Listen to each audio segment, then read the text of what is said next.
Hi friends, welcome to Laksh Andal cooking. இன்றைக்கி நம்ம வரகு அரிசியில் தான் தக்காளி சாதம் செய்ய போகிறோம். எப்படி செய்யலான்னு வாங்க பார்க்கலாம். குக்கர் வச்சாச்சு. இப்போது தேவையான அளவுக்கு நம்ம எண்ணெய் ஊற்றிக்கலாம்.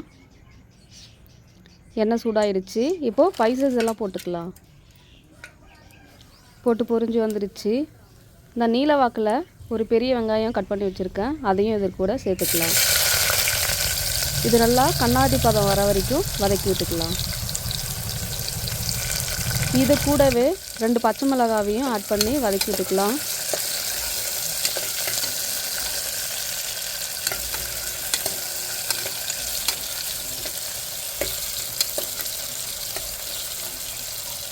நல்லா வதங்கிடுச்சு. இப்போ நம்ம இஞ்சி பூண்டு பேஸ்ட்டையும் சேர்த்து வதக்கி விட்டுக்கலாம்.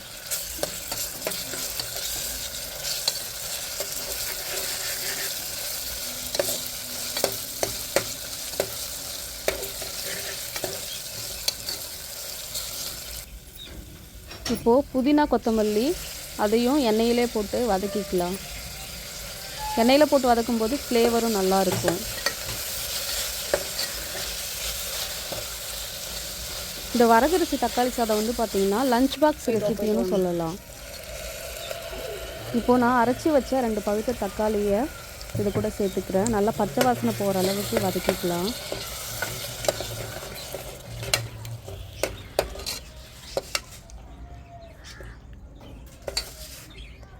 நல்லா எண்ணெய் பிரிஞ்சு வர அளவுக்கு நம்ம வதக்கியாச்சு. 1 ஸ்பூன் தனி மிளகாத்தூளும் 1/2 ஸ்பூன் கரம் மசாலாவும் போட்டு நல்லா வதக்கி விட்டுக்கலாம். நம்ம காரத்துக்கு 2 பச்சை மிளகாய் போட்டிருக்கோம்.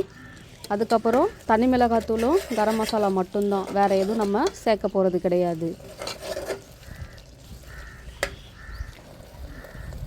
இந்த தக்காளி சாதத்துக்கு தேவையான உப்பு நல்லா போட்டு வதக்கிக்கலாம். இப்போ நான் வரகரிசி வந்து பார்த்திங்கன்னா நான் 2 டம்ளர் எடுத்துக்கிறேன். 2 டம்ளருக்கு 4 டம்ளர் தண்ணி, அந்த ரேஷியோவுக்கு நம்ம ஊற்றிக்கலாம்.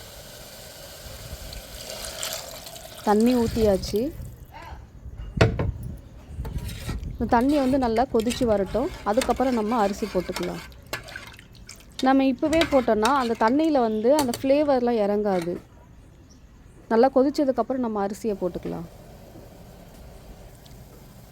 தண்ணி நல்லா கொதிக்க ஆரம்பிக்க போகுது. தண்ணி நல்லா கொதிக்குது. இப்போது சிம்மில் நான் வச்சுக்கிறேன். சிம்மில் வச்சுட்டு இப்போ நான் அரிசியை நான் இதில் போட்டுக்கிறேன்.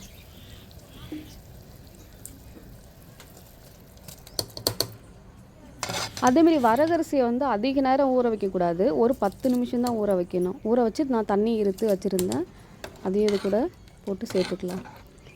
இப்போது தேவையான அளவுக்கு உப்பு செக் பண்ணிக்கோங்க. இப்போவே குக்கர் மூடியை போட்டு இப்போ மூடிக்கலாம். ஒரு 5 விசில் விட்டு எடுத்துக்கலாம். 5 விசில் விட்டு எடுத்துக்கிட்டேன். இப்போது ஓப்பன் பண்ணி பார்க்கலாமா எப்படி வந்திருக்குதுன்னு.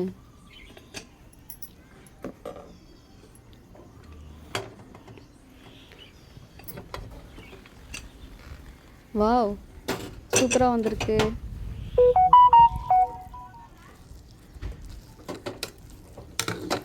நீங்களும் உங்கள் வீட்டில் செஞ்சு பார்த்துட்டு எனக்கு கமெண்ட் பண்ணுங்கள்.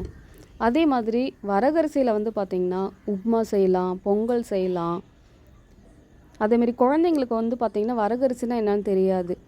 நம்ம இப்போ செஞ்சு கொடுக்கலாம் குழந்தைங்களுக்கும். ஓகே ஃப்ரெண்ட்ஸ், வீடியோவை பார்த்துட்டு லைக் பண்ணுங்கள், ஷேர் பண்ணுங்கள், கமெண்ட் பண்ணுங்கள், சப்ஸ்கிரைப் பண்ணுங்கள்.